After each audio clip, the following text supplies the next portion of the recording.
they consider themselves not so great, very poor in their devotion. But that's not inferiority complex.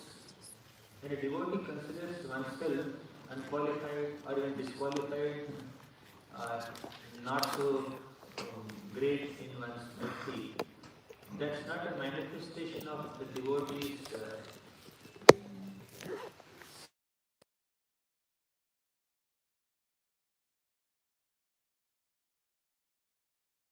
another devotee who is better. No, it is a manifestation of humility. Even Srimati Radharani says, Krishna, this devotee is better than me. Please accept this devotee. Who can be better than Radharani? But Radharani recommends a devotee to Krishna by saying that this devotee is better. That's the intrinsic characteristic of pure devotional service. The natural characteristic of bhakti itself is to induce that feeling of humility in a devotee.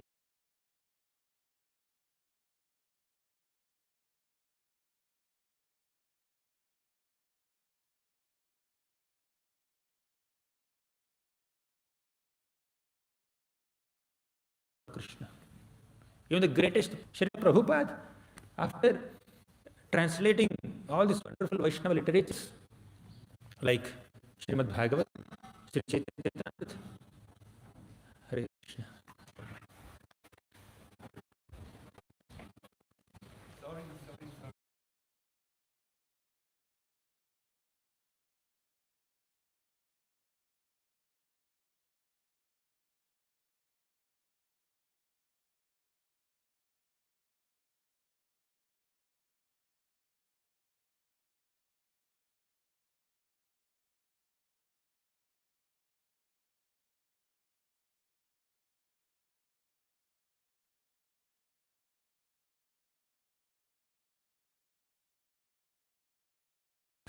Scholarship, I don't know much Vedanta.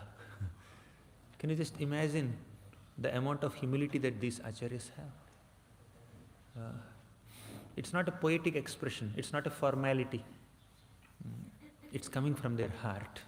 Sometimes when a struggling sadhaka says it, oh, I'm not qualified, that could be a formality, or probably he's practicing humility. Or in most cases, it's honesty more than humility. Yes, you're honest, you're not great. Right? But when exalted say it, it's not honesty, it is humility. They are great, but still they say that they are not great. Prabhupada said, I am not a great scholar, I am not a great devotee. Whatever credit is there for my translation work, that goes to my Guru Bhakti Siddhanta Saraswati Thakur. And the credit also goes to my disciples, American disciples, who assisted me in translating this work and publishing this work. So that that kind of humility is there in the hearts of all our acharyas. Vishnu Chakravarti Thakur, while writing Sarartha Darshani commentary, right in the beginning, you know what he said? He said that if this commentary is a manifestation of my own zeal to show off my scholarship or whatever, I will only make fun of myself. But if it is coming from a space where I want to just glorify Krishna despite all my disqualifications, then this commentary will bring joy to the readers with every single word. So Vishnu Chakravarti Thakur, Srila Prabhupada, and all the great devotees whom Narada Muni is meeting in this great quest, all of them are saying that we are not great, others are great. Although they say that they are not great, they are very grateful for whatever opportunities they received to serve Krishna, to connect with Krishna. Yesterday we saw Yudhishthira Maharaj told Narada Muni that I am not so great devotee. What's the reason? Why are you saying that you are not great devotee? Krishna is coming and staying in your home. Your home is like a dham. Many sages are considering that your home is a dham. How can you say that you are not a great devotee? He says, I am doing anti-preaching. We are We experienced so many difficulties in life. Seeing us, people will not even take interest in bhakti. Therefore, we are not great devotees. Then, Yudhishthira Maharaj also adds one point. He says that because people will be repelled from the process of bhakti, seeing our difficulties, sometimes I conduct sacrifices like Rajasuya sacrifice to display my grandeur, majesty. Devotees are opulent also. Krishna's devotees are not only poverty stricken, not only experiencers of problems, but they also have opulence. So Yudhishthira Maharaj's purpose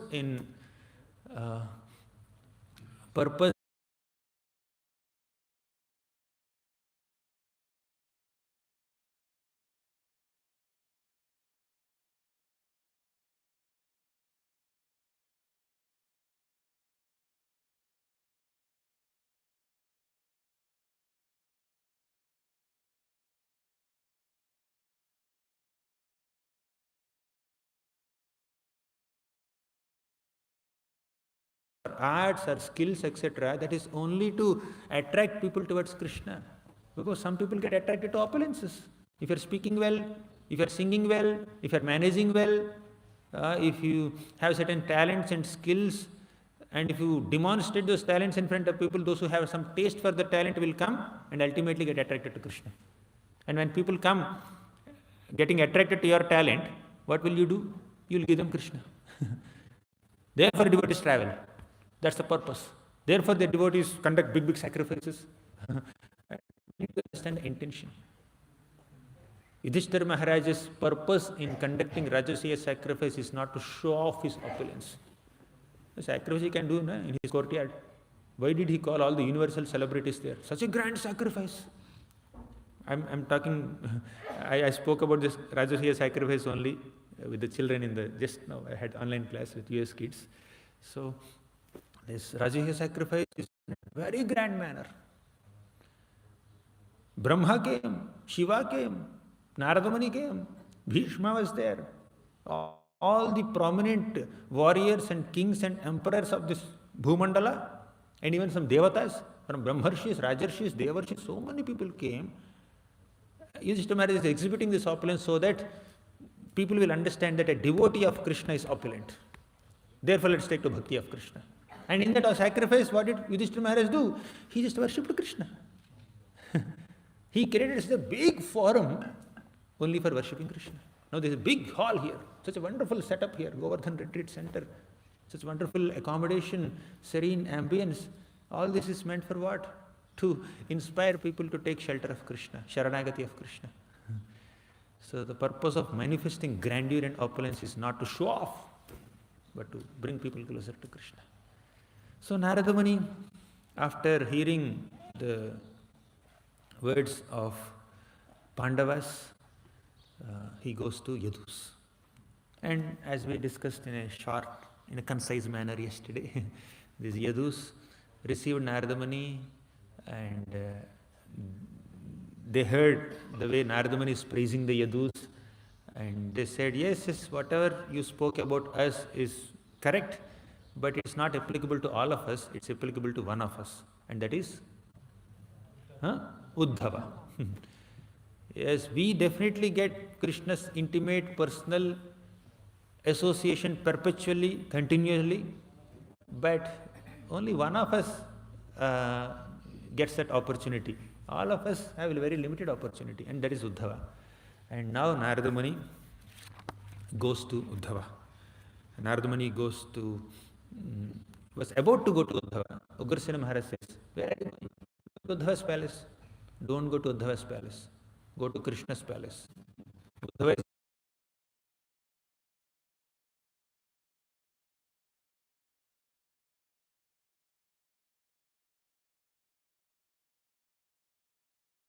where Krishna is. And one more thing. Can you please call Krishna for meeting today? We have been waiting for him here in Sudharma Assembly Hall. All of us have assembled here. Today's meetings did not begin yet. Krishna is not punctual. He is very late. You should tell him to come here on time. Narada Muni came as a guest, and Ugrasen Maharaj is engaging Narada Muni in some service. Go and call Krishna here.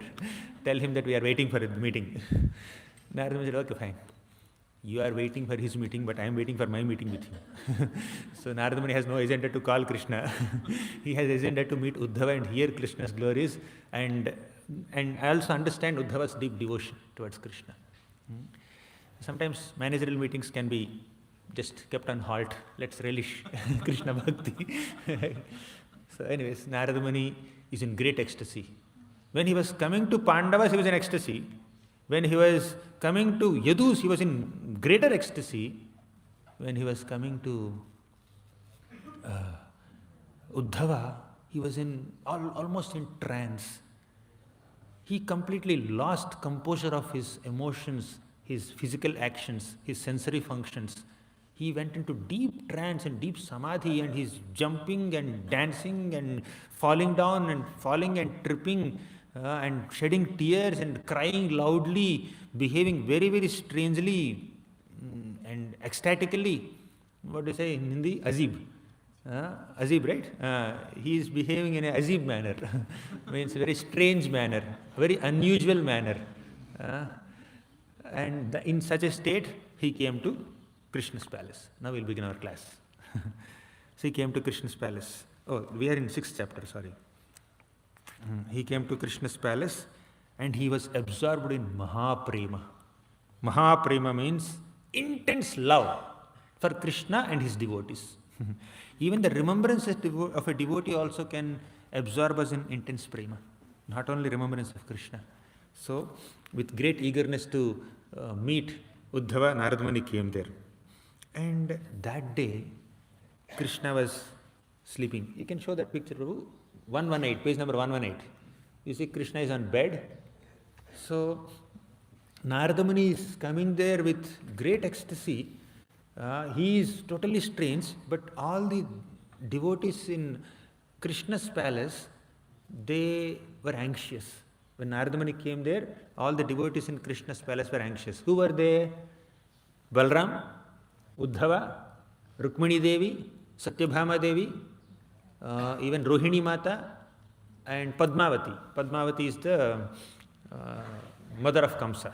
So all of them were there. They were all anxious about Krishna because that day Krishna did not get up only. It happens sometimes, right? Mangalarti time is passing, 4:30, 5:30, 6:30, still we did not get up. 7 o'clock, 8 o'clock, 9 o'clock. That's too much, but still. Krishna is very unusually sleeping for a long, long, long time that day. He's not getting a Brahma Murta. Generally, Krishna gets up in Brahma Murta. Krishna's queens want to continue to sleep, but Krishna gets up early in the morning and he does some meditation, he does some worship, etc. But this time, Krishna is sleeping. Although it's late in the morning and all the members in the Swadharma Assembly Hall are waiting for him, he's sleeping. And this sleep is not unusual. Sometimes when you don't get proper sleep, you may just extend your sleep into the morning also. But it's not like that. Krishna is in some kind of divine, transcendental anxiety or pain. He's sleeping. And all the devotees are anxious. Why Krishna did not get up? We can't forcefully wake him up also. Looks like he's sick or ill or sad or something like that. Reason you'll come to know later. But he's lying there. All the devotees are anxious.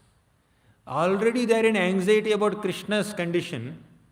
Now Narada Muni doubled their anxiety by exhibiting some strange behavior.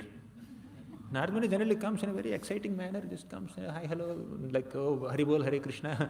So he greets them nicely, but he is crying and falling and shouting and loudly. And devotees are also concerned that Narada Muni's loud screaming should not wake Krishna up. He is sleeping in sickness. So all the devotees ran towards Narada Muni and then controlled him, pacified him, made him sit. Go to the next picture. Made him sit made him sit, and they said, Narada Muni, what happened to you? Why are you behaving so strangely? We never saw you in this condition. Are you okay? You can't be sick. You have a transcendental body. Looks like there is some, as if haunted by a ghost, you are behaving in a very strange manner. What happened to you? What happened to you? Narada Muni is still in trance only. He did not come out. So in such a transcendental state, He said, Uddhava, I want to see Uddhava. Where is Uddhava? Uddhava is the best recipient of Krishna's mercy. There is no one as dear to Krishna as Uddhava. I want to see. Krishna even said that Uddhava is as good as me. And he quotes Krishna's statements only. Uddhava is the dearest devotee of Krishna. I want to see him, I want to see him. And Uddhava is right in front. Narada is not recognizing. See Uddhava, that blue man, who looks exactly like Krishna. Although Uddhava is right in front of Narada Muni is not recognizing Uddhava and asking Uddhava, where is Uddhava? And others are also surprised. Oh, Narada Muni did not come out of trance only yet. So then Narada Muni says, can you please open the 14th shloka, Prabhu? 14th shloka. Puratanairaadhunikaischa sevakair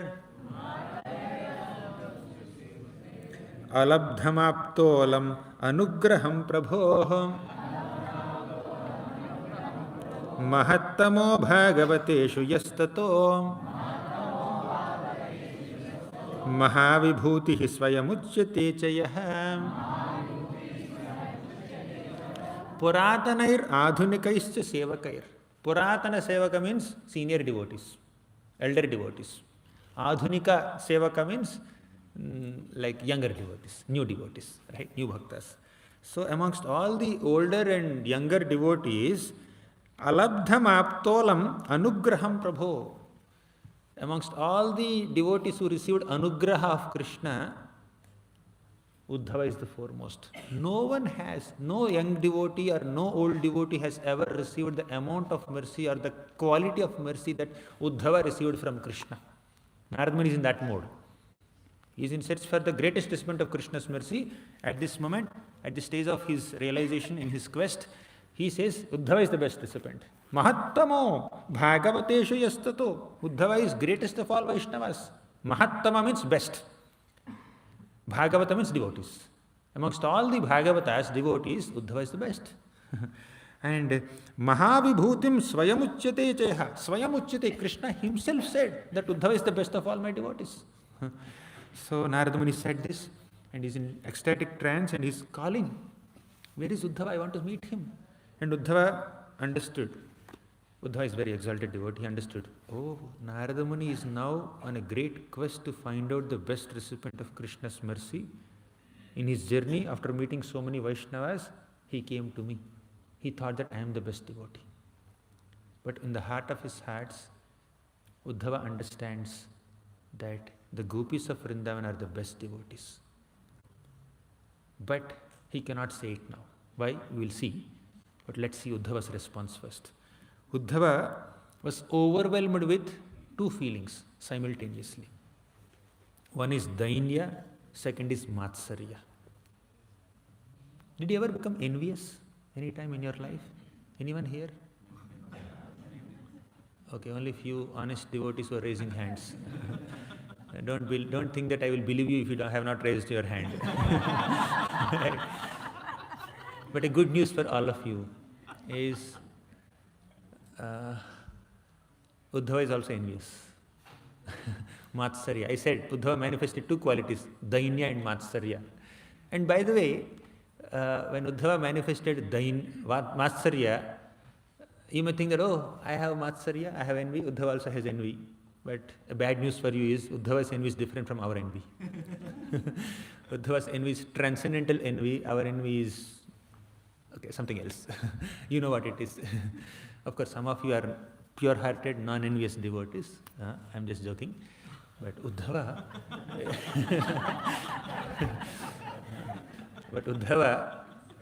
is envious of other devotees who are better recipients of Krishna's mercy than him. First, Uddhava is overwhelmed with Dainya. I am being glorified. I am being recognized in trance by Narada Muni as the best devotee of Krishna, as the greatest recipient of Krishna's mercy, but I am not qualified for it.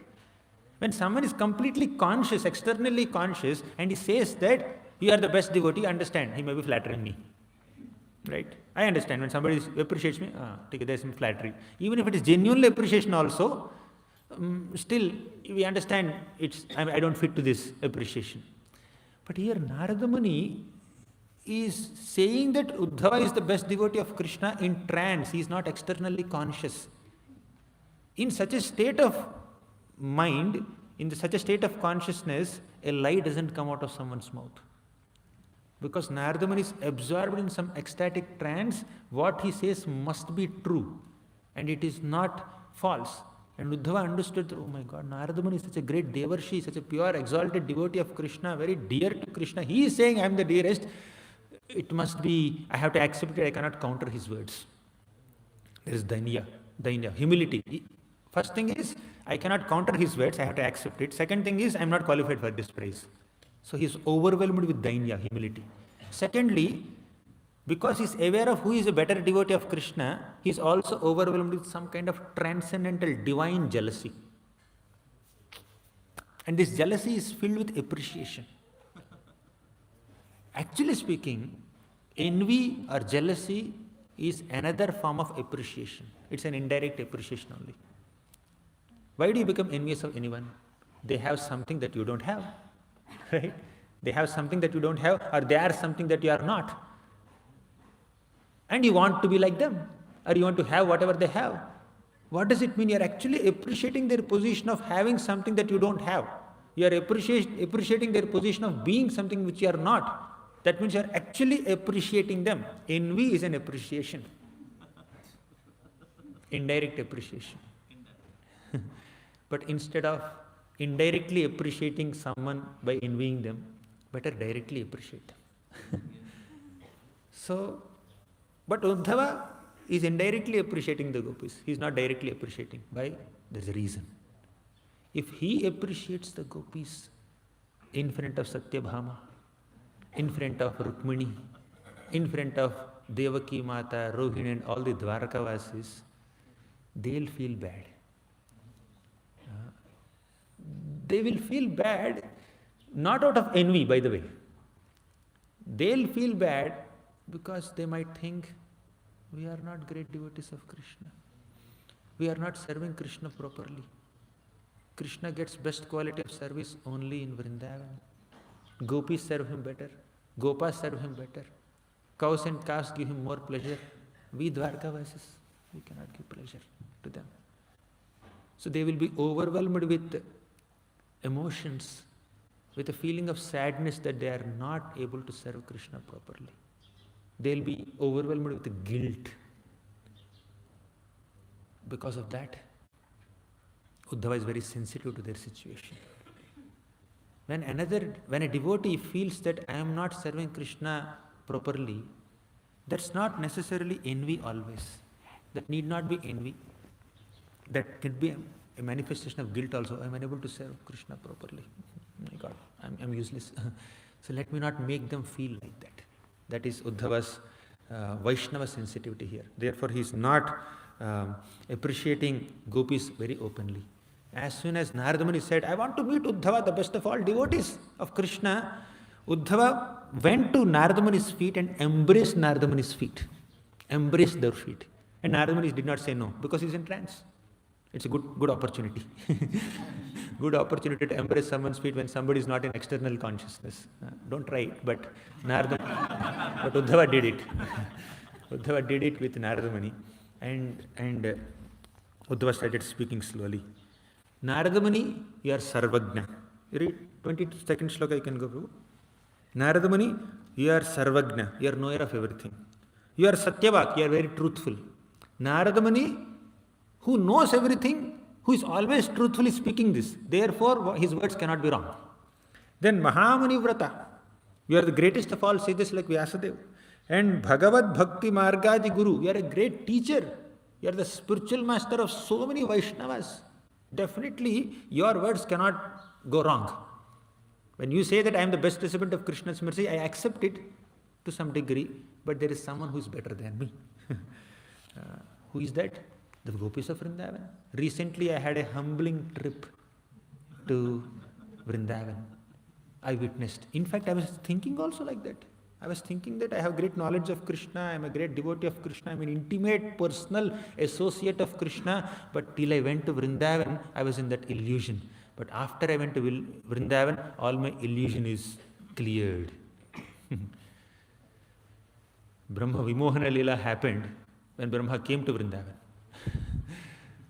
And Uddhava's moha is dispelled when he came to Vrindavan. So Uddhava came to Vrindavan and he saw Yashoda Mata, he saw Nanda Maharaj, he saw the gopis of Vrindavan, and in a very crisp manner, you know what Uddhava said?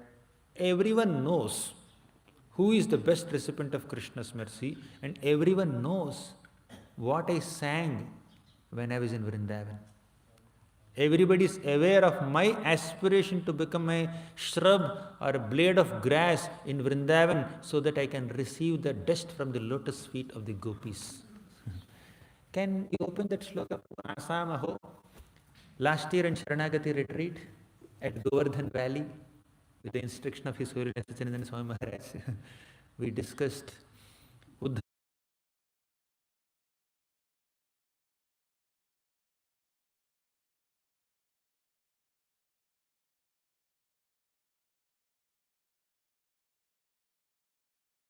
Radharani and all the gopis and Uddhava.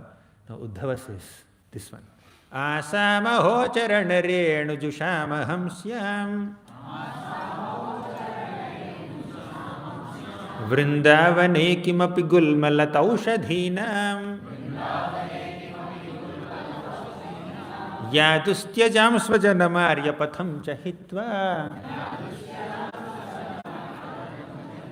Bhejurmukunda padavim shrutibhirvimrugyam Asamaho charana renu jushamaham syam. I want charana renu. I want the dust from the lotus feet of the gopis of Vrindavan.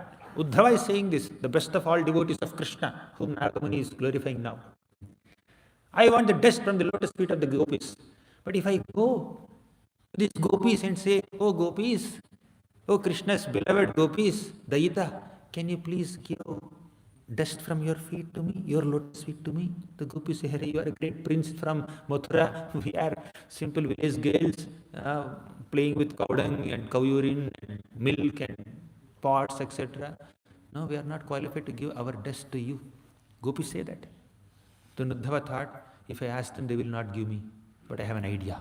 I know how to get it. How? I will become a blade of grass in Vrindavan. So that when they walk, they will stamp on me and I will get their dust. We are all sitting in Govardhan.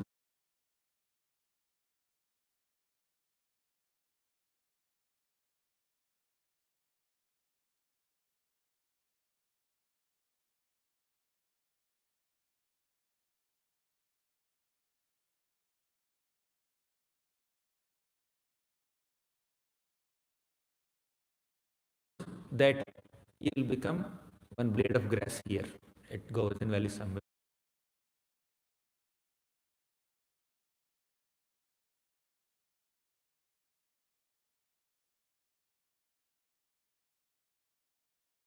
But Uddhava is saying, I want to be like that. You know what Uddhava said? If I am not qualified to become a blade of grass in Vrindavan to receive the dust from Gopi's lotus feet, at least let me become a blade of grass outskirts of Vrindavan. Once in a while, they may just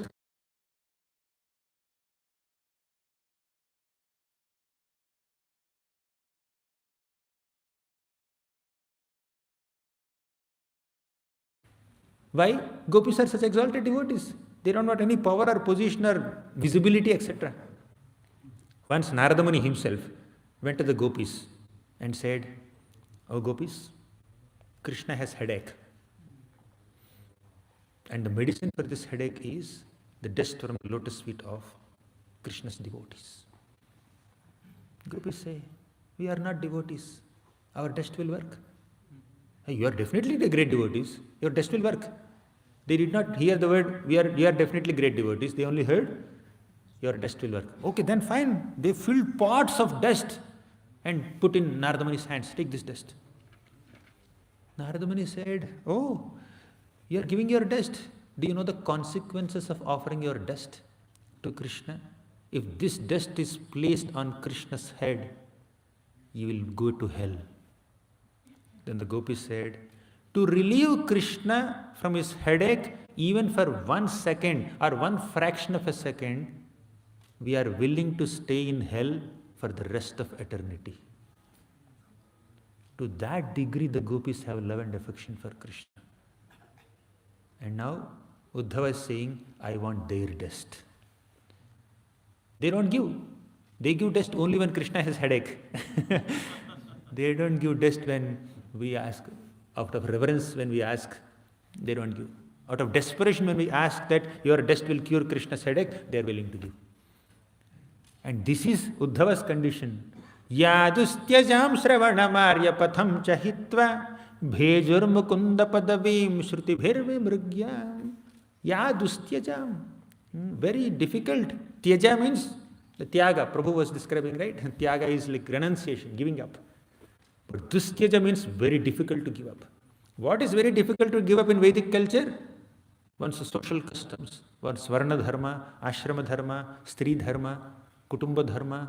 There are some sort of societal expectations, Vedic regulations and rules, womanly shyness. It's very difficult to surpass all these things for a woman in the Vedic culture, but they surpassed all of them when they came to Krishna.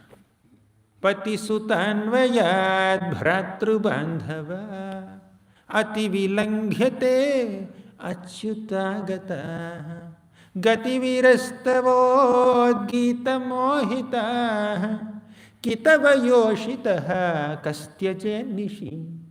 Kitava yoshitaha kastyaje nishi. They give up pati, suta, bhratru, bandhava, everyone. The gopis have given up everyone.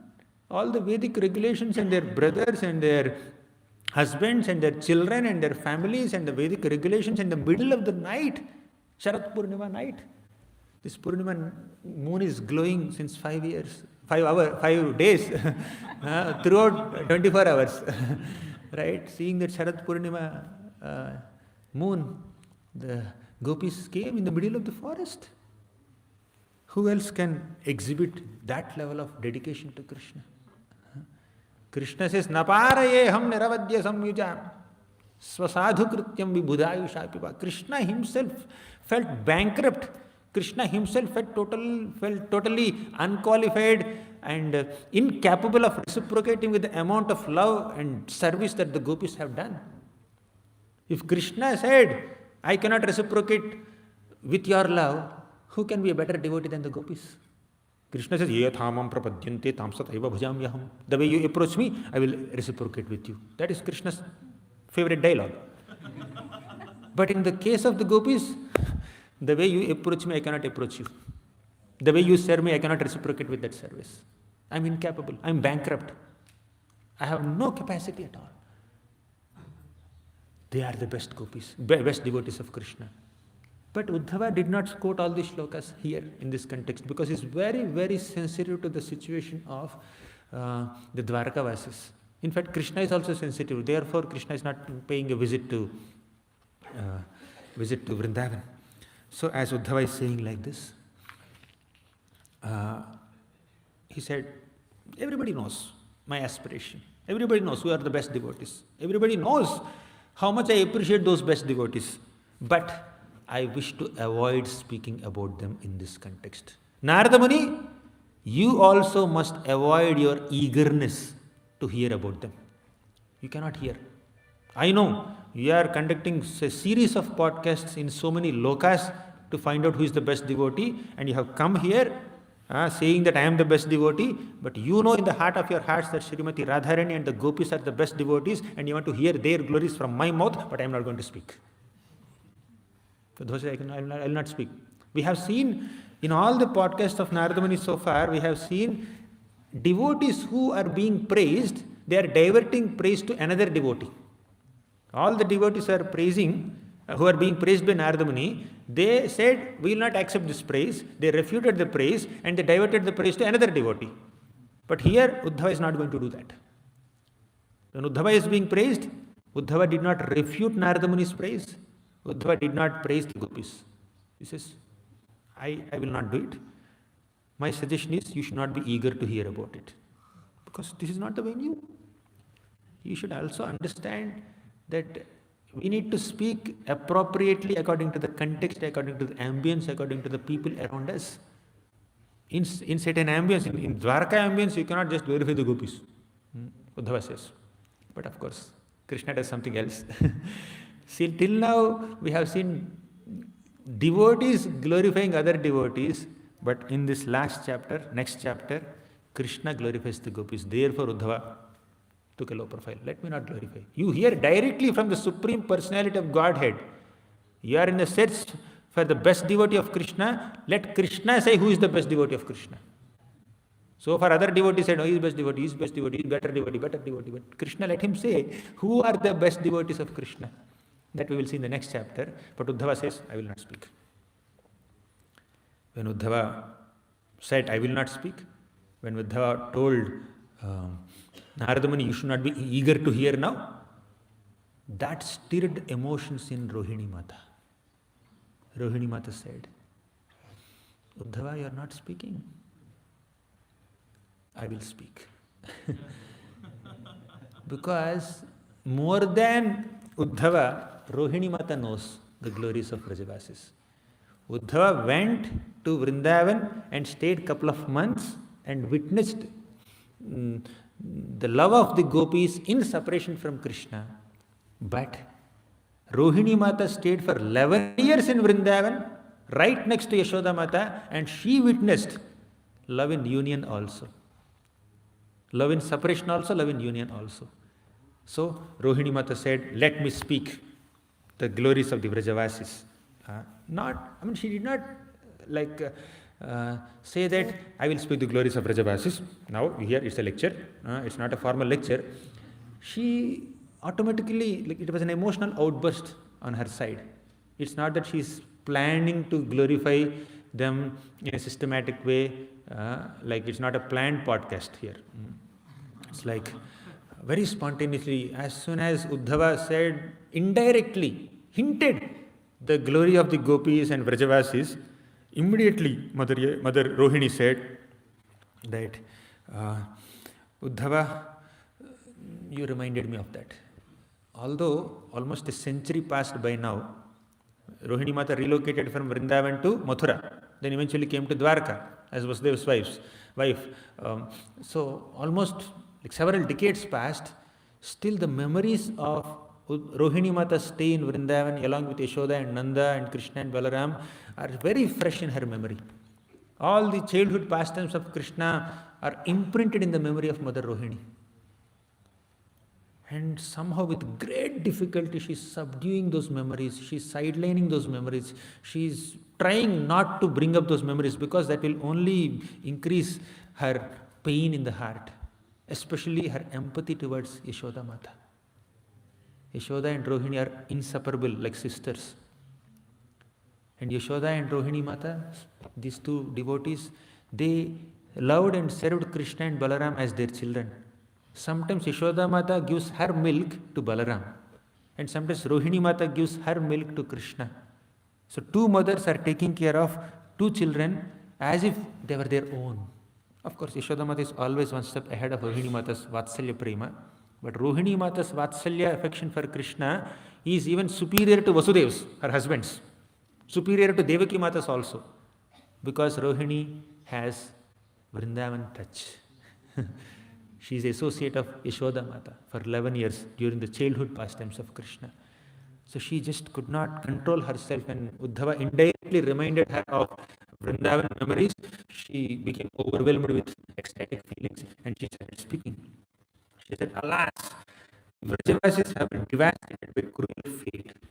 Now they are drowning in an ocean of grief. They are in deep pain of separation from Krishna. They are like victims of an underwater fire. She says, when Vasudev brought me from Gokul to Mathura, I can still remember the way Mother Yashoda cried. Piteously she cried. Seeing her tears, even rocks will melt, mountains will break. First, Yashoda Mata felt intense pain of separation and anguish when Akrura came to Vrindavan, Akrura came with the news saying that Kamsa is calling Krishna Balaram for Dhammayaga. Yashodamata could not say, anything, but he had to say something. Because he's the king. It is his responsibility. He's the king of small village, and Kamsa is the king of the entire province there. And when the superior king is telling his subordinate king, send your sons, bring your sons for Dhanur Yaga, Nanda Maharaj cannot say no for it. Nanda Maharaj is obliged to follow that order. So Nanda Maharaj was patiently hearing. There was a big meeting in that night. Nanda Maharaj called all the chief members of cowherd community and declared, actually Krishna declared, that Kamsa is calling us for this Dhanur Yaga because he's a king, cruel king. We are obliged to go with all our taxes and other gifts. But very strangely, he is calling me, calling Balaram also. Till now, Nanda Maharaj was going and paying taxes, but Krishna and Balaram were called for the first time. So Krishna and Balaram said, we are obliged to go. But don't worry, my dear Vrajavasis. This is the first time I am stepping out of Vrindavan, but still you don't worry. If Kamsa does some mischief, I will kill him. You have seen me. All the Vrajavasis are filled with emotions, but Krishna is consoling them. You have seen me kill so many demons, like Bakasur, Vatsasur, Vyomasur, Arishtasur. If Kamsa does some mischief, I will kill this all, and I will come back in 2-3 days. It's a long discussion, but when all this discussion was going on, Mother Yashoda was behind curtains. Probably only her silhouette is visible like this. So she is peeping, could not say anything, cannot say no, cannot say yes. Hare Krishna. She could not say anything. So she was secretly, silently weeping, thinking of the imminent separation from Krishna. Now Krishna was taken away. Krishna was taken away by Akrura. All the gopis of Vrindavan came there. They said, Akrura, if at all you want to take Krishna away from Vrindavan, you take Krishna, you take your chariot over our dead bodies. Many gopis came and lied down on the road, on the pathway. They said, Akrura, take your chariot across our dead bodies. And some gopis went and caught the chariot wheels of Akrura. And some gopis went and caught the horses of Akrura's chariot. Some gopis went and caught Balaram and then cried piteously. And some gopis, and especially Radharani, went and caught Krishna and cried piteously, pleading, Govinda, Damodara, Madhava, please don't go. Sri Krishna Vishnu Madhukaita Bhare Bhaktanukampin Bhagavan Murare. Oh Krishna, Bhaktanukampin, you are supposed to be very affectionate and compassionate towards your devotees. Bhaktanukampin Bhagavan Murare Trayasvamam Keshavalokanatha Govinda Damodara Madhaveti. So they're piteously crying, Govinda, Damodara, Madhava, stay back, then please don't go anywhere. But Akrura, acting like Krura, he had to take Krishna away. And all the gopis, Yashodamata also, they were just standing there like figures in painting. The last speck of dust settled. When Akrura was driving his chariot, there's some dust raised by the chariot wheels and the horses, right? Till the last speck of the dust settled, they were standing there, stunned like figures in painting.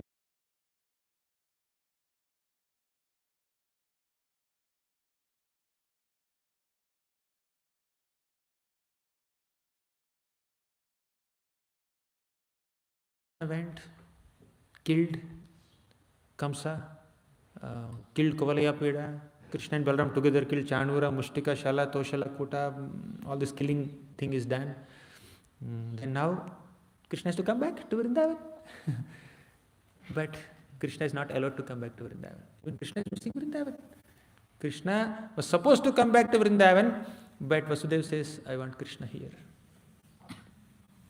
Before that, I want Balaram here. Because it is well known fact that Balaram is the son of Rohini Mata and Vasudeva. Because of circumstances, Vasudeva left Rohini Mata and Balaram in Vrindavan in Nanda Maharaja's home. Now Kamsa's fear is gone.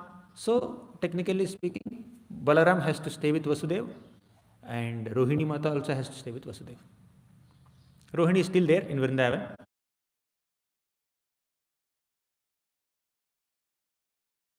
Says, keep Balaram here. Vasudeva also wants Krishna there. But he says, keep Balaram here. Balaram says, I cannot stay without Krishna. So now two options. Either Balramji has to go with Krishna to Vrindavan or Krishna has to stay in Mathura along with Balaram. Two options. Then Nanda Maharaj, out of his magnanimity, he thought that I will tolerate the pain of separation from Krishna, but I cannot tolerate the pain of Vasudeva in separation from Balaram. 11 years Balaram was tolerating separation. 11 years Vasudeva was tolerating separation from Balaram. Now it's appropriate that I leave Balaram with Vasudeva. But because Balaram cannot tolerate separation from Krishna, I must leave Krishna also here. Let me tolerate separation from Krishna. But at that moment, innocent Nanda Maharaj, he was empathetic towards Vasudeva and Balaram. But in the heart of his hearts, he was hoping that after a few days, Krishna will come back. So with that hope, he left Krishna there. He came empty-handed, without Krishna. He came back. Then after a while, Vasudeva came and took Rohini Mata also from Yashoda Mata. First Nanda Maharaj returned without Krishna, and here Yashoda Mata is crying. Rohini was supposed to console. But after a while, Vasudeva took away Rohini Mata also.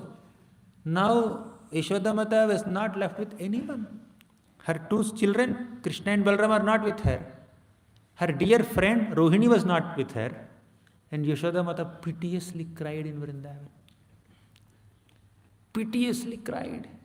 And when Rohini was leaving Nanda Maharaj's home, the kind of tears that Yashoda Mata shed would melt rocks, would break mountains. And Rohini Mata is remembering that scene now and says, oh, Naradamani, oh, Uddhava, I just cannot forget what Yashoda Mata, how Yashoda Mata cried there.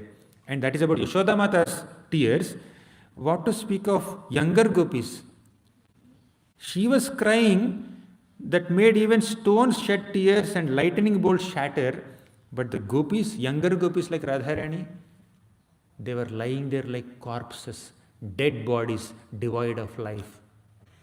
To that degree, Vrajavasis love Krishna. And she further says, now, after Krishna settled in Mathura, I cannot just go through Yashoda Rohini Mata's words only, because you may not know the full context. Behind every statement made by Mother Rohini, there is an incident connected. There is previous history also. So, Krishna, when he settled in Mathura with so much pain of separation from his Vrajavasis, he was sent to school. Because Krishna was not trained, he was trained as a Vaishya to tend cows, but he was not trained as a Kshatriya. So to get all that training in 64 arts, Krishna was sent to Sandipani Muni's school.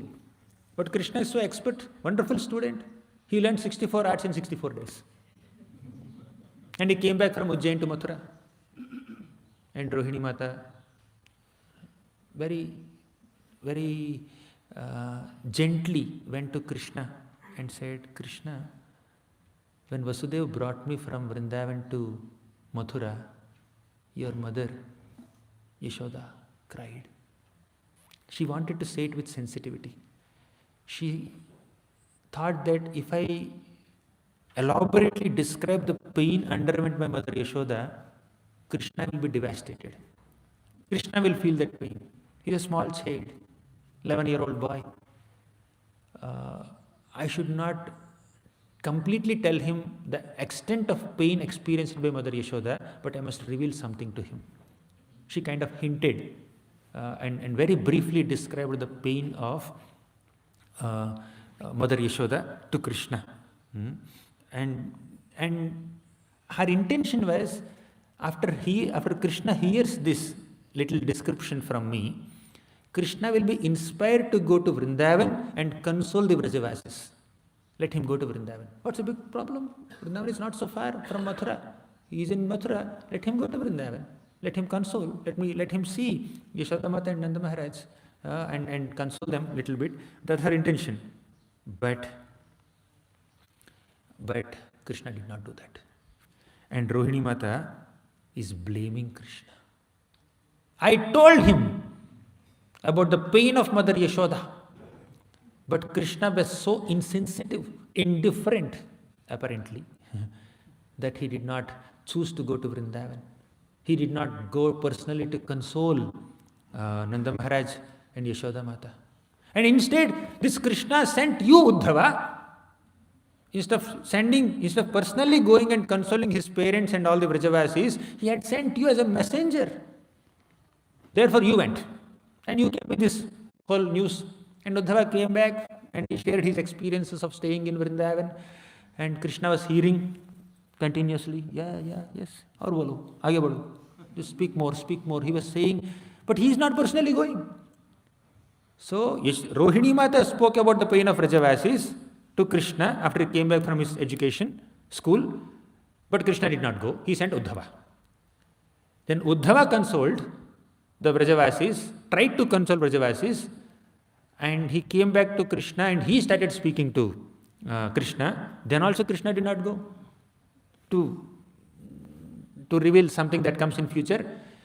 After Uddhava came back and told Krishna, please go to Vrindavan, Krishna did not go. Then Krishna sent Balramji. Balaram went to Vrindavan. This time Balramji saw the pain of Vrajavasis and he came back from Vrindavan. He told Krishna, Krishna, you should go to Vrindavan. Then also Krishna did not go. Rohini Mata is saying, Uddhava is saying, Balramji is saying, still Krishna is not going to Vrindavan. Therefore Rohini Mata is blaming Krishna now, scolding Krishna in one sense, right, for not visiting Vrindavan. Then Vrajavasis, Krishna, he did not soften his heart. Although I described the pain of Mother Yashoda, he did not soften his heart. And Vrajavasis, they have absolutely no other pain. When demons were attacking him, Vrajavasis were comfortable.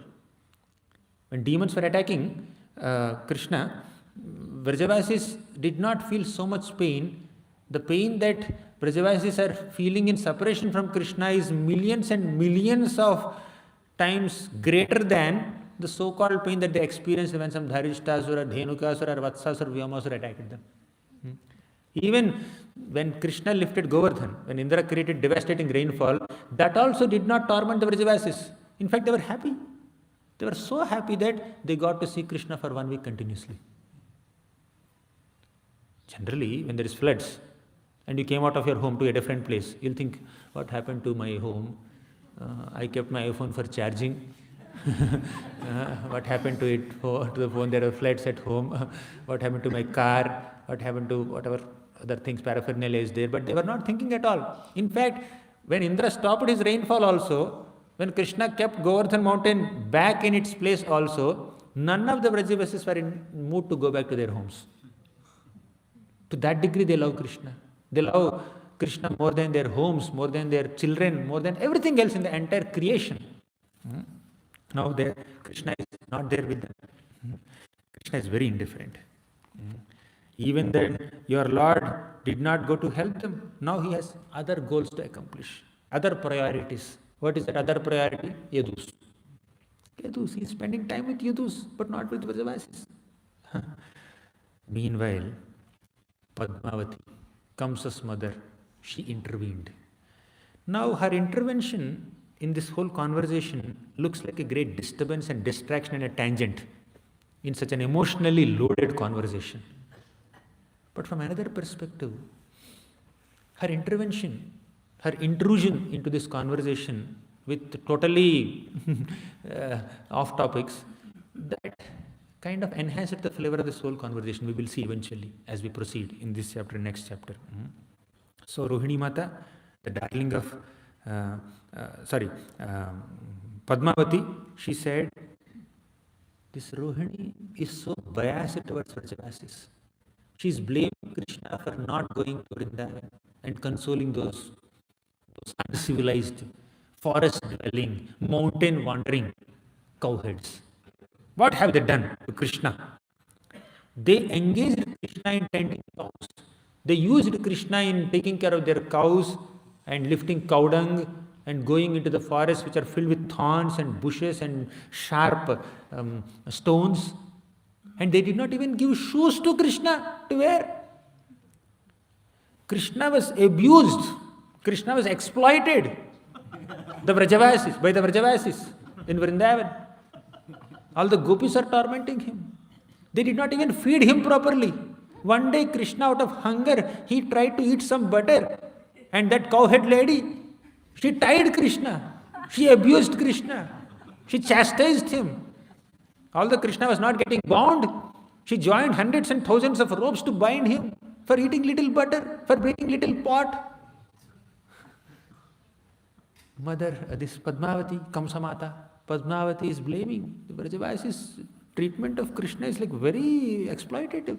With small child, at the age of 3, 4, is sent into the forest filled with so many ferocious animals and hideous beasts, without shoes, to take care of cows. Cows are so big, Krishna is so small.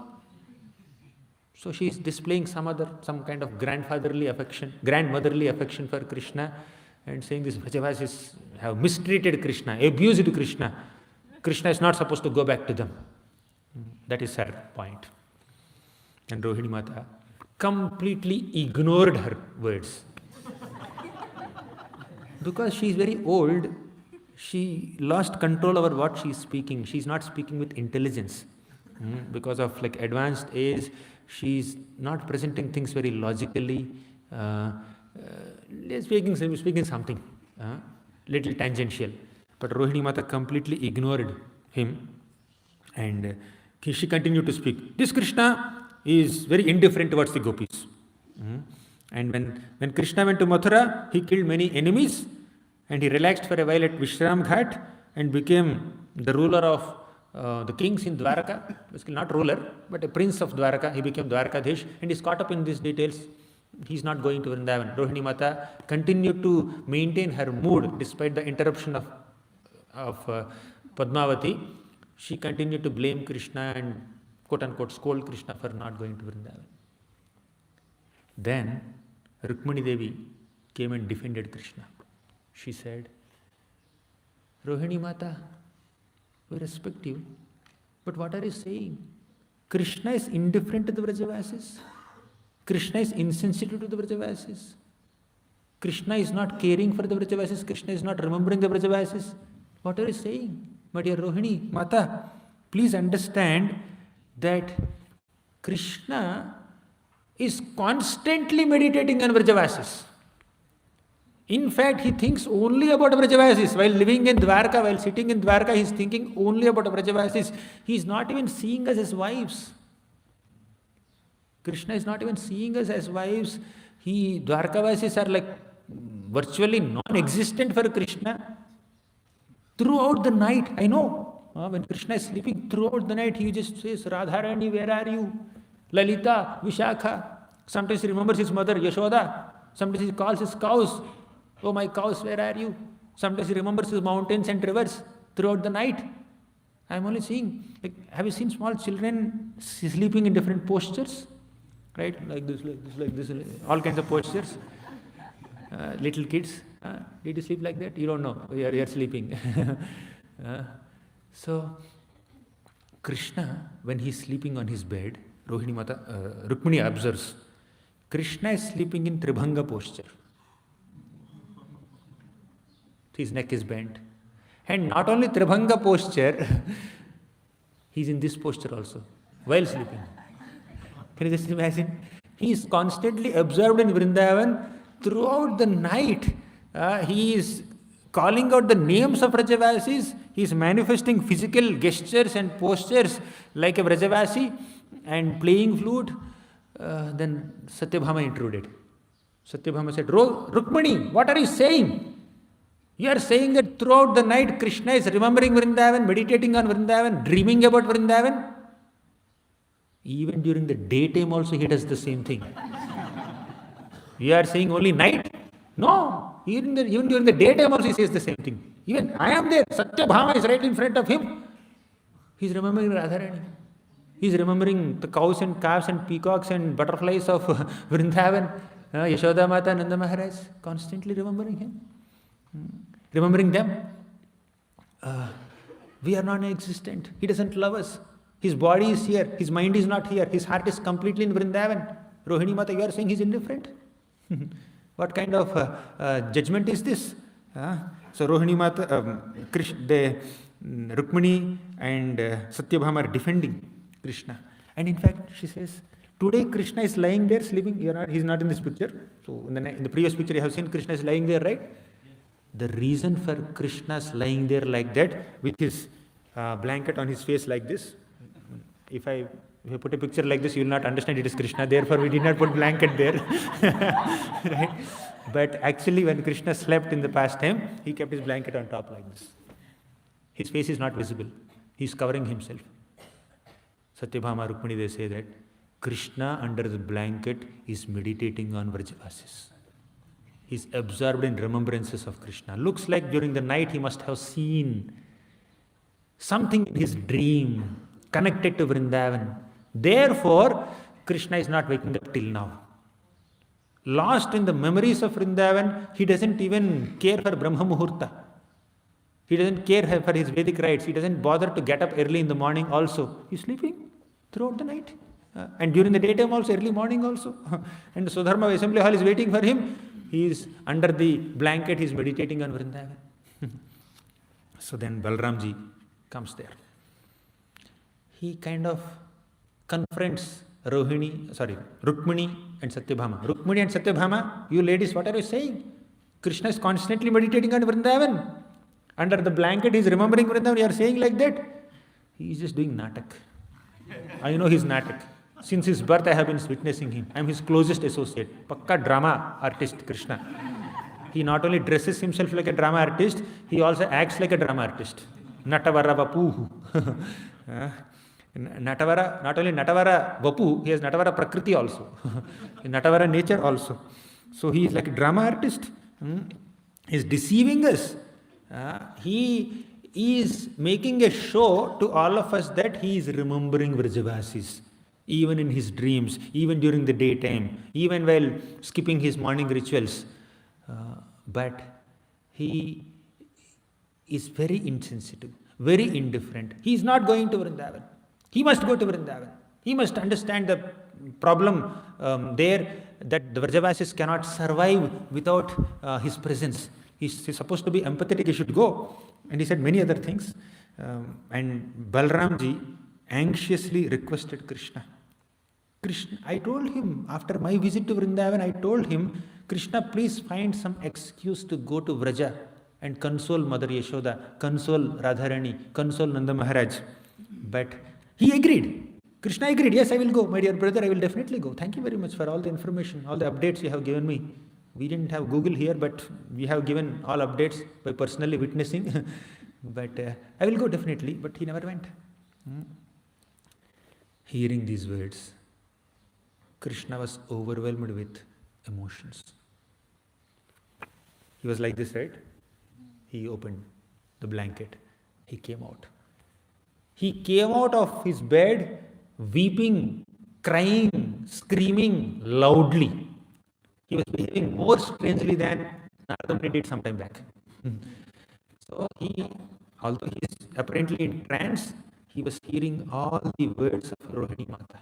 He was hearing all the words of Uddhava. He heard all the words of Balram also. Now he got up from his sleep. And Balramji personally said that Krishna is insensitive to Vrajavasis. He is not visiting Vrindavan. Krishna just could not compose himself anymore. He got up from his bed and he started crying profusely. Then Krishna said, my heart is like solid diamond. And don't think it's a glorification. Heart is like diamond. No, that's very hard. My heart is as hard as a diamond. It doesn't melt. Even though I am hearing such painful description of Shiva's feelings of separation from my beloved associates Balan, Rohini Mata, and Uddhava, my heart is not still breaking, and I am still living. That shows how hard-headed I am. Then he goes to Uddhava and says, "My dear Uddhava, my dear brother Uddhava, you tell me, what can I do for Vrajavasis now?" I am really sympathetic and empathetic towards Vrajavasis after hearing the descriptions of all of you. I really want to do something for them. Uddhava, tell me, what can I do for them? Just guess what Uddhava is going to suggest. Just go, pay a visit, meet them. He's about to suggest that. Then Devaki Mata immediately intervened here. She said, she was anticipating Uddhava might tell Krishna, Krishna, please go to Vrindavan. No, Uddhava is not supposed to say it. I can't tolerate separation from Krishna. He's supposed to stay in Dwarka only. Once he goes to Vrindavan, he may not come back. He will stay with Yashoda Mata only permanently. So out of her anxiety, out of her motherly affection in Aishwarya Bhava, whatever, Devaki Mata intruded and said, Krishna, I know what you are supposed to do for them. You can give them gifts.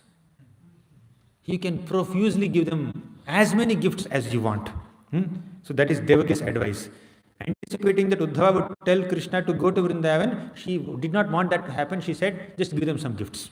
Send whatever gifts you want. We are very opulent. We have so much opulence in Dwarka. So give whatever gifts you want. And that made Padmavati anxious. Padmavati felt that maybe Krishna will give away all the opulence of Dwaraka to Vrajavasis. And the king of Dwaraka, my husband Ugrasena, will be bankrupt. He will come on roads. He has to beg in Vrindavan for some jewels or for some wealth. And no, Krishna is not supposed to give whatever he wants to Vrajavasis. He can give, but appropriately. Then Padmavati very, very expertly intruded and said, Krishna, why are you lamenting? Yes, definitely Vrajavasis must have given you so many comforts and facilities apparently when you are living in Vrindavan, but you already repaid them. You worked for free. You were taking care of their cows. You were taking all their cows to the pasturing grounds every day. Did they pay you? Did Nanda Maharaj pay you a single penny for it? You did free service for 11 years there. And they did not even feed you properly. They did not give you shoes also. Without shoes, every day you are entering the forest and without taking a break. Even Balramji took some breaks sometimes. But Krishna never took breaks. So every day you are going to the forests of Vrindavan. I think that is sufficient payment. Right? You did free service and they gave you some facility and some room to stay and some butter to eat. That's sufficient, right? You don't have to give anything. But if at all you feel that you want to give something, let's call Garga Muni. Garga Muni is an expert astrologer. He's expert not only in calculating astrological, things, astrological calculations. He's also expert in financial calculations. So he will see for 11 years how many work hours. How many hours did you work for them? So how much is the payment? Right, according to the time, place, circumstances, how much is the payment? So he will calculate. If you want to be more liberal, fine, give double payment, no problem. Right? They gave you accommodation, they gave you food, they made you work. So they did not pay. Okay, fine, we will relieve Nanda Maharaj from that payment. Right? Whatever payment that he owes you, Krishna, for tending his cows, we are not expecting that payment from him. We will give payment to him for accommodation. We are so magnanimous. But Nanda Maharaj also accommodated Rohini Mata for 11 years. He gave shelter in his home for 11 years. Food, bed, accommodation. But we will not pay him anything. Why? Rohini is very arrogant. When I spoke something few minutes back, she completely ignored me. So we will not pay anything on her behalf, but we will pay something on your behalf. So you settle the calculations. Krishna acted as if he did not hear what this Padmavati said. Now, when you don't want to respond to someone, it's a good technique, taught by Krishna. Just behave, pretend as if you have not heard what they said. Right? So Krishna did that. And Krishna asked Uddhava's advice in general. Originally, Krishna asked Uddhava only, what can I do for Vrajavasis? When Uddhava is about to speak, Mother Rohini intruded and said, you give whatever they want, whatever gift they want. Then later Padmavati intruded and she said, let's do some financial calculations. But again, Krishna revived that question to Uddhava. Uddhava, tell me, why are you not responding? They're responding fine, I'm not hearing them. But why are you not responding? Tell me, what can I do for them? What can I give them? What can I offer them? Then Uddhava felt, what happened to Krishna? Did Krishna really get influenced by the words of Devaki and Padmavati? Is he really planning to offer some gifts to Vrajavasis for hosting him for 11 years? Is he really serious? Krishna, are you really serious? You really want me to suggest what kind of gifts I can give them? Settle accounts? I mean, Uddhava is imagining like that. Out of his intense concern and empathy for the Vrajavasis, he assumed that Krishna is thinking really to offer something to the Vrajavasis and close the accounts. And the thought of Uddhava, I mean, he's supposed to be little more empathetic towards Krishna, and he should have imagined that Krishna would never think like that. But still, good that he thought, that Krishna thought like this. The reason is, this gave opportunity to Uddhava to speak more glorious of Krishna.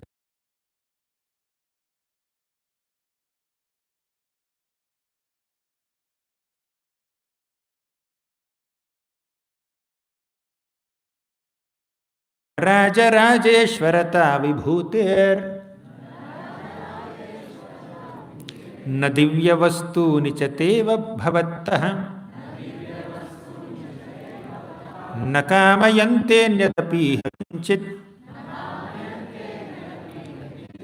अमुत्र च प्राप्यं ऋते भवन्तम् Na Raja Rajeshwarata Vibhutir. Oh Krishna, please understand, they don't want anything from you. They don't want the wealth of emperors. They don't want any heavenly enjoyments. They don't want any benediction or opulence or prosperity in this life or the next life. They don't want anything. They want you. They want nothing from you. They want you, yourself. Krishna, do you remember when Nanda Maharaj brought you from Vrindavan to Mathura to kill Kamsa, you did not go back with him, but you have sent some gifts. You have sent some profuse gifts, jewels, especially for the ladies of Vrindavan, because many men from Vrindavan came to bring Krishna to Mathura, but many ladies, gopis like Yashoda Mata, Radharani and all younger gopis, older gopis, they did not come. So, out of your affection for these gopis, you have given so many jewels, so many gifts. And Nanda Maharaj took all these gifts and went to Vrindavan. Yashoda Mata looked at Nanda Maharaj and said, Nanda Maharaj, where is Krishna? Nanda Maharaj did not have an answer. Krishna is in Mathura. Krishna had sent all these gifts for you. Please see these beautiful, beautiful gifts. See, very nice jewels and jewelry, necklaces and bangles and other bracelets and earrings, etc. It's very nice. Nanda Maharaj is presenting. Yashoda Mata was devastated seeing all those gifts. She said, what does Krishna think of us? Because we took care of him for 11 years, he wants to console us, pacify us, or repay us by offering these gifts to us? Did Krishna's thought process became so low like this? How can he even assume that we will be satisfied with these gifts? We will be satisfied only by his personal presence. Yashoda Mata is saying this to Nanda Maharaj. Just imagine, even at our level, if you have done some service, if you have done some good thing for others, out of pure affection, out of genuine emotion, if they just take 100 rupees from their pocket and give you, how will you feel? Even if they give you 500 also, how will you feel? Then you put a little uncomfortable expression, they'll take 500 more and give you. That makes us more embarrassed, more humiliated. Are you repaying us for that love? Can you buy? Can you purchase love? Can you purchase affection? The extent of our emotions are being valued by you in terms of this gold and silver and diamonds and jewels. Yashoda Mata just could not handle it. She said, Nanda Maharaj, what is this? You got jewels? Where is Krishna? Why did you not throw these jewels on their face and bring Krishna here? How can the Mathuravasis send these jewels? Nanda Maharaj thought, yeah, I think I should have done that, right? I should have left all these jewels there only and brought Krishna here. Why did I not do that? He was confused. Because he is also having equal amount of emotions. 3 days, Nanda Maharaj could not speak a single word. For 3 days he was silent. He could not give an answer to the simple, logical question asked by Mother Yashoda, filled with emotions. Logical emotion. When emotions are supported by logic, my God, you have no answer. When only emotions are there, you have no answer. When only logic is there, no answer. When emotions and logic are like combining together and attacking you, you will have to be defeated completely. So Yashoda Mata could not, Nanda Maharaj could not answer Yashoda Mata's question. Why did you not leave this jewelry in Mathura and just drag Krishna to Vrindavan? Why did you even leave Krishna in Mathura? Nanda Maharaj could not speak 3 words. Then after that, because he's the leader of that community, he's the king of the cowherds, it is his responsibility to console all people here. And then he came to Yashoda Mata after 3 days, came to all the other gopis and said, no, my dear Yashoda, please don't misunderstand Krishna. Our son is very noble. Our son is very affectionate towards us. He values our affection. He is never weighing our affection with these jewels. Don't consider this as a payment. Please consider these jewels as a token of his love and affection. At this moment, Krishna has so many responsibilities to fulfill. He only killed Kamsa. He only killed Chanura, Mushtika, etc. He only killed Kamsa's brothers. But there is Jarasandha, there are many other demons, there are so many enemies of Mathura. So they all will attack Mathura. If Krishna is not there, then Mathuravasis cannot survive. So he wants to stay there for some more time to console the relatives and do his responsibilities by killing some demons and make them more comfortable. And then he will come back very soon. He will definitely come back. And when our son has given a promise, he will never go back on his promise. He is very pakka on his promise. I trust my son. Don't you trust your son? So he consoled with clever words, with empathetic words, with very sensitive words. He consoled Yashoda Mata.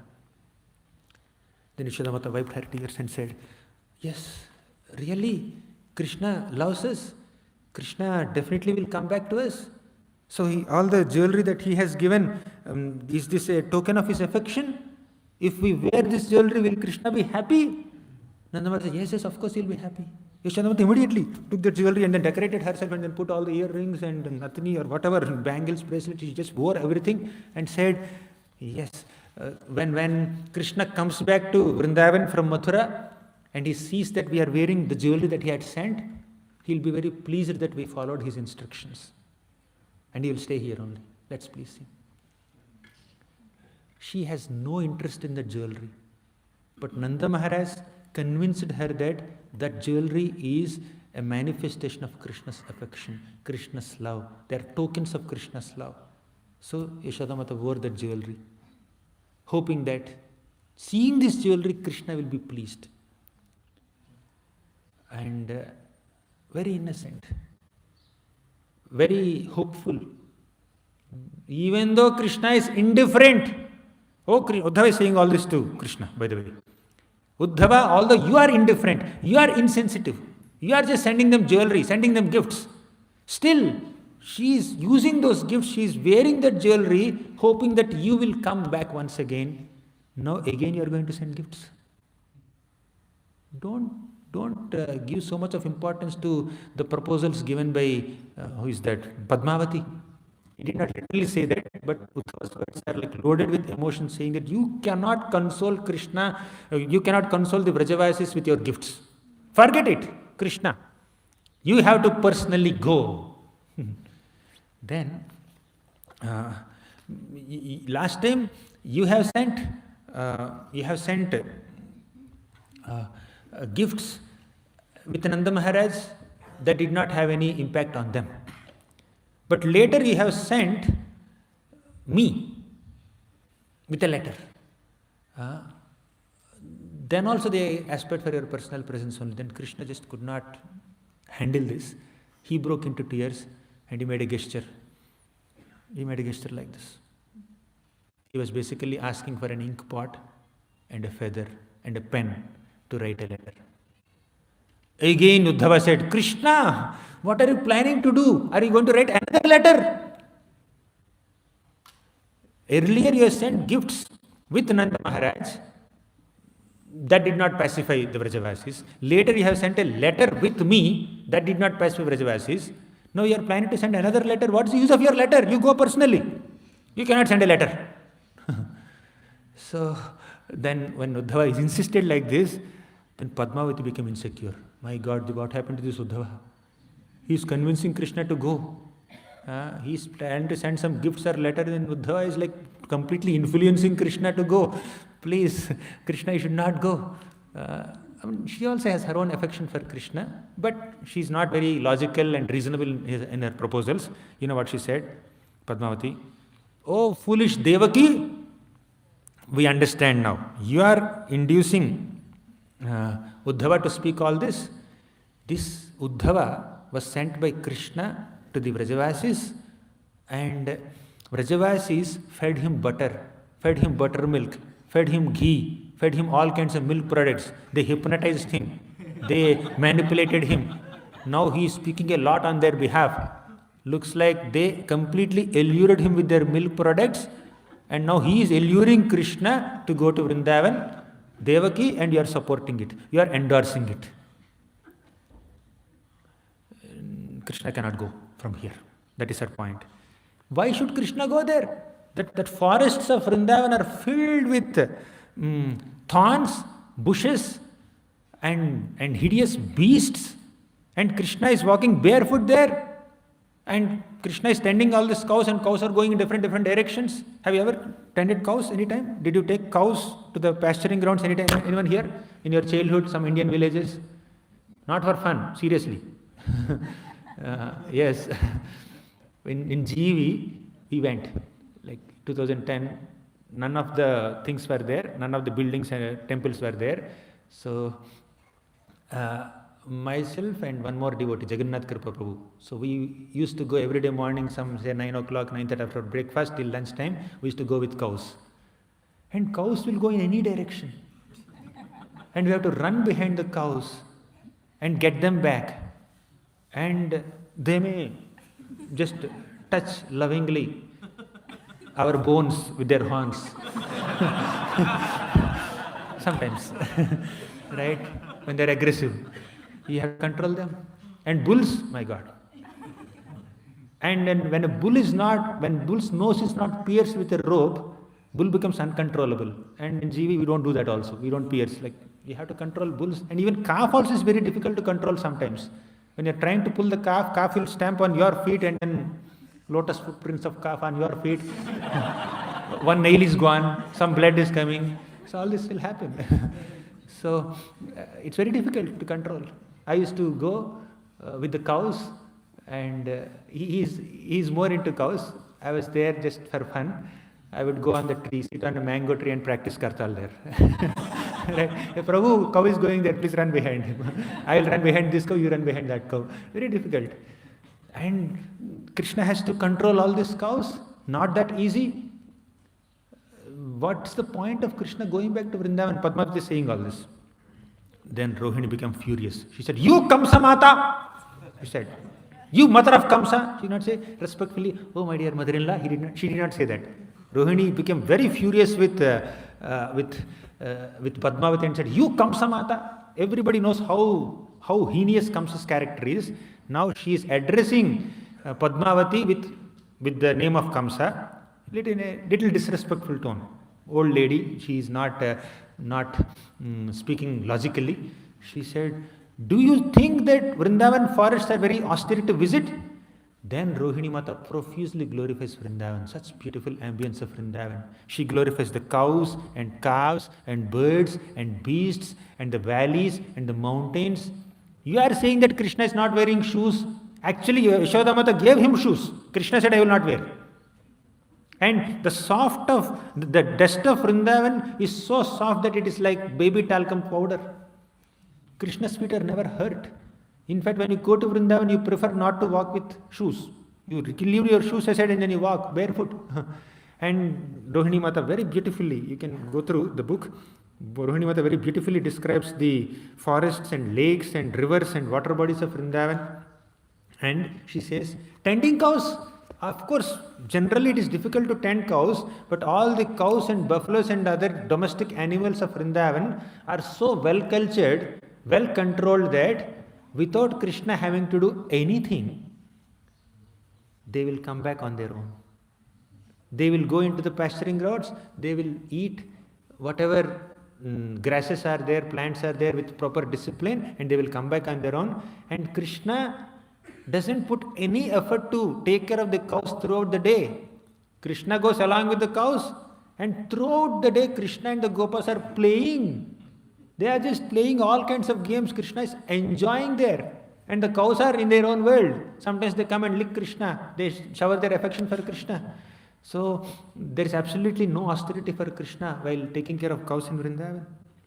Then Padmavati said, if you say whatever you are saying is true, if the forest animals are very, very well maintained there, Krishna need not exert himself to protect the cows. Why are we hearing some updates from Vrindavan that cows are dying there? Padmavati says, very logical argument. Sitting in Dwarka, she says, I keep hearing updates. Vrindavan news that some cows are dying. Then this time Balramji could not contain himself. Balramji said, cows are dying in separation from Krishna, not because of starvation. Not only cows, even all the Vrajavasis are dying in separation from Krishna. The real death is not the physical death. The real death is the pain of separation from Krishna. Vrajavasis are so much in agony in separation from Krishna. In fact, they were planning to commit suicide. Please understand. All the Vrajavasis are planning to commit suicide. They want to give up their lives. You are talking about cow's death. All the Vrajavasis are in that condition only. Somebody, some logician may come and say, let them commit suicide. Kalya Lake is there only. Drink some poisonous waters. Actually, our Balramji is addressing Krishna. Krishna, in separation from you, unable to tolerate your absence in Vrindavan, all the Vrajavasis wanted to give up their lives. But they are handcuffed. They are unable to give up their lives. If they go to Kalya Lake to drink some poisonous water, the water is no longer poisonous because he have already removed all the poison by subduing Kalya. They are unable to commit suicide by drinking the waters of Kalya Lake. Fine. Why can't they jump into Yamuna river and commit suicide? If someone asks like this, Balramji says, they cannot jump into Yamuna because in separation from Krishna, Yamuna became very dry. So there is no water in Yamuna. Fine, they can climb on the mountain, Govardhan and jump from there. Then Balramji says, in separation from you, O Krishna, Govardhan became so short. Govardhan sank into the earth and became so short. Nobody will die by jumping from the Govardhan mountain. Fine, there are other means of dying, right? What is that? They can fast until death. They can starve. You know what Balramji said? One who chants the holy names of Krishna will never starve. They will never be afflicted with hunger or thirst. Because they are constantly doing Namasmaran, Krishna Smaran, constantly in remembrance of Krishna, they are unable to starve. That remembrance of Krishna is constantly nourishing their bodies physically and mentally. Physically they are nourished, they are not starved. You want another reference? Go to third canto Bhagavatam. Devahuti Mata, in separation from Kapila, she did not starve. She's healthy. That remembrance of Krishna, remembrance of Kapila was protecting her. But Krishna, very soon, they're going to die. You said 4 means of death and none of the 4 means are working. How will they die? Answer is, very soon there will be forest fire in Vrindavan. Entire forest also is burning in separation from you. If you delay going to Vrindavan, this forest will be burnt. All the 12 forests of Vrindavan will be burnt, and in that forest fire, Vrajavasis are going to die. Krishna, if you delay going to Vrindavan, this is what will happen. And Krishna started weeping profusely, piteously. And seeing Krishna's tears, Balramji also started weeping. He started crying profuse tears. Then both of them fainted like this. Krishna and Balaram fainted, and Uddhava, Rohini Mata, Yashoda, Devaki Mata, Narad Muni, all of them are stunned to see this. Krishna and Balaram have equal amount of attachment to Vrindavan. They both fainted. What happened later? It's in the 7th chapter. We'll conclude now. 9:10. I'm sorry for delaying. Thank you very much. Shri Brihad Bhagavatamrit ki jai, Shri Prabhupada ki jai.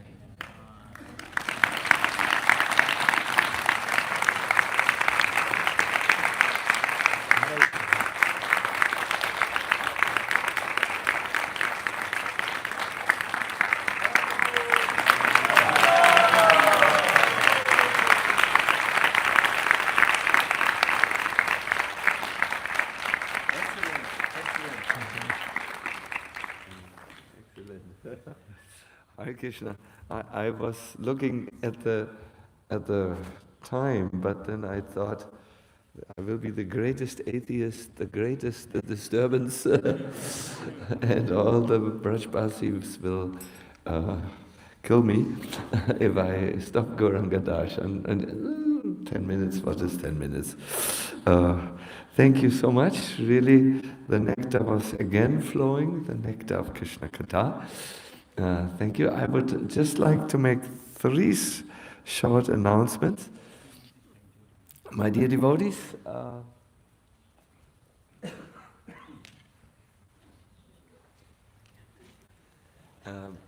please remember, for an exciting completion session or end session, your questions are very good. I see there are a good number of questions. Here I see someone, I don't know what the question is, but he or she did it right. Said, Tor Hari Parshad, this is a question for you. Hari Parshad, you're not allowed to look at it before. And then there will be the question inside. This is a good format. If you have any questions left, or discussion matters, you're very, very much welcome. That's the first thing. Isn't that a beautiful question and answer tool? Very nice. The second little announcement is the Brihad Bhagavatamrita Subodhini, that is a study guide, but it's also a nectarian, not summary, it is a beautiful book on Gauranga Darshan Prabhu's lecture. It has arrived. It is available where the book tables are, just in front of the Prashadam hall. And the last is a personal. I can't find my notebook, which has this red cloth-bound notebook. Maybe I left it here and someone has mistakenly picked it up thinking it's their own notebook. You can just open it and you will see my unreadable handwriting. What? It is there? Where did you find it? It was there. Thank you, my God. I was in the greatest anxiety because I have all the nectar notes I have. Good, that is all for now. You know the remaining program. You see already the tractor outside. He's moving with the cushions to the Govardhan Valley for the next session. We start with Kirtan actually at 10:30, and then at, what was it, 11 is the class. And this time we will have ample Kirtan also there at the end. So welcome. Then again, like every day, there is the prasadam around 1:30 and a long pause up to 4:30 so that you can come